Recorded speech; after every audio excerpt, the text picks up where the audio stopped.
9 మంది పోలీసులకు మరణశిక్ష. తలా 2 చొప్పున మరణ దండనలు. తమిళనాడులోని సత్తానుకులం తండ్రి కొడుకుల లాకప్ డెత్ కేసులో మదురై కోర్టు సంచలన తీర్పు.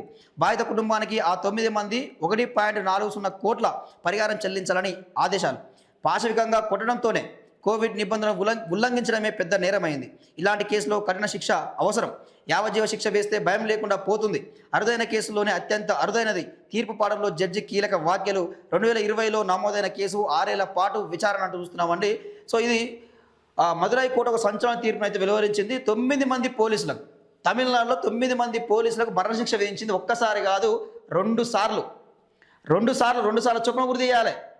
2 సార్లు చొప్పున ఉరి తీయాలని చెప్పి సంచలనమైన తీర్పు ఇచ్చింది. బాధిత కుటుంబానికి ఆ 9 మంది కలిసి 1,40,00,000 రూపాయలు పరిహారం చెల్లించాలని కూడా తీర్పునివ్వడం చాలా గొప్ప తీర్పు ఇది. ఇలాంటి వాళ్ళకి యావజ్జీవ శిక్ష వేస్తే సరిపోదు, ఇలాంటి దొంగలకు అని చెప్పి చెప్తారు. వాస్తవాన్ని కూడా ఈరోజు పోలీస్ స్టేషన్లో ఏంటంటే రౌడీలాగా కొంతమంది తయారయ్యారు. అందరు పోలీసులు అనడం లేదు, కొంతమంది చాలా వరకు కూడా రౌడీలకు తయారయ్యారు. ఈ స్టేషన్ని అడ్డాలుగా మార్చుకొని సెటిల్మెంట్ చేస్తూ ఉన్నారు. కేసులు మొత్తం తారుమారు చేస్తూ ఉన్నారు. సాక్ష్యాధారాలను తారుమారు చేస్తూ ఉన్నారు. ఎక్కడికక్కడ లంచాలు తీసుకొని బాధితుడికి అన్యాయం చేస్తూ ఉన్నారు. బాధితుడి పట్ల ఉండే వీళ్ళు న్యాయం చేయకుండా వేరే వాళ్ళు లంచం విషయం న్యాయం చేస్తూ ఉన్నారు. సో ఒక్కొక్కసారి ఏమవుతుందంటే ఎవరైతే కేసు పెడతారో వాని మీద ఉల్టా ఎఫ్ఐఆర్ చేస్తూ ఉన్నారు, వాని జైలుకి పంపుతూ ఉన్నారు. అసలు ఏం జరిగింది ఈ కేసులో, ఏం కథ అంటే వాస్తవానికి కూడా వాళ్ళు కోవిడ్ నిబంధనల్లో వాళ్ళకి సెల్ ఫోన్ షాప్ ఉందట. ఆ సెల్ ఫోన్ షాప్ని ఏం చేసారు, కోవిడ్ నిబంధనలకు మించి కొంచెం తెరిచించారు.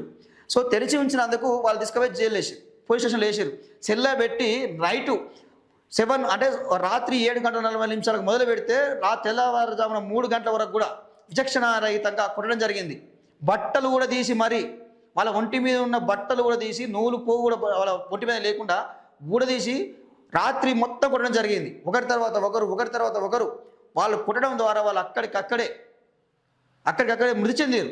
దాని మీద పెద్ద ఎత్తున ధర్నాలు, రాస్తారోకోలు జరిగినాయి. సిబిసిఐడి ఎంక్వైరీ జరిగింది. సో 6 ఏళ్ల పాటు ఇది కొనసాగింది. తమ కస్టడీలో ఉన్న తండ్రి కొడుకుల పోలీసులను అత్యంత పాశకంగా కొట్టి హత్య చేసిన కేసులో తమిళనాడులోని మదురై కోర్టు సంచలన తీర్పు వెలువరించింది. ఈ కేసులో దోషులుగా తేలిన 9 మంది పోలీసు అధికారులను 2 డేస్ మరణశిక్షలు విధించింది. అంతేకాక బాధిత కుటుంబ సభ్యులకు దోషులైన పోలీసు అధికారులు 1.40 కోట్ల నష్టపరిహారం కింద చెల్లించాలని స్పష్టం చేసింది.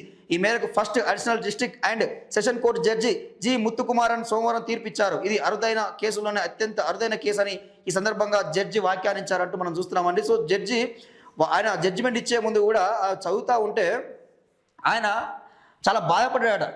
ఏంది చాలా ఘోరము, ఏంది ఆఖరికి అక్కడ సెల్లో రక్తం మరకలు గోడలకు అంటి ఉన్నాయట. రక్తం మరకలు కూడా అంటి ఉన్నాయట. అంత పాశవికంగా, అంత అనాగరికంగా కొట్టి చంపడం జరుగుతుంది. తండ్రి జయరాజు, ఇక్కడ కొడుకు బెన్నిక్స్. తండ్రిని తీసుకుపోయి ఫస్ట్ సెల్ వేస్తే తర్వాత కొడుకు పోయి ఎందుకు అరెస్ట్ చేసి వాడిని కూడా జైలు వేసి కొట్టడం, రాత్రి మొదలు కొట్టడం వల్ల చనిపోయారని చెప్పి వాళ్ళ ఎంక్వైరీ చేయడం జరిగింది. సో వాళ్ళకి శిక్షలు వేయడం కూడా జరుగుతూ ఉంది. శాంతి భద్రతలను రక్షించాల్సిన పోలీసులే చట్టానికి వ్యతిరేకంగా ప్రవర్తించారని ఆగ్రహం వ్యక్తం చేశారు. గతంలో ఏ విధమైన నిరచరిత్ర లేని తండ్రి కొడుకులు జయరాజు 58 సంవత్సరాలు, బెన్నిక్స్ 31 సంవత్సరాలను పోలీసు కస్టడీలో దారుణంగా కొట్టారని చెప్పారు. సెక్షన్ 342, 195, 211, 218, 302 రెడ్ విత్ 109, 34 ఐపీసీ సెక్షన్ల కింద నమోదైన ఈ కేసులో మొత్తం 9 మంది పోలీసులను అధికారులు దోషులుగా తేలుస్తూ మార్చి 20 ఉన్న కోర్టు తీర్పు వెలువరించిందంటూ చూస్తున్నాం. సో ఇది గొడ్డలి పెట్టు లాంటిది, సరైన తీర్పే.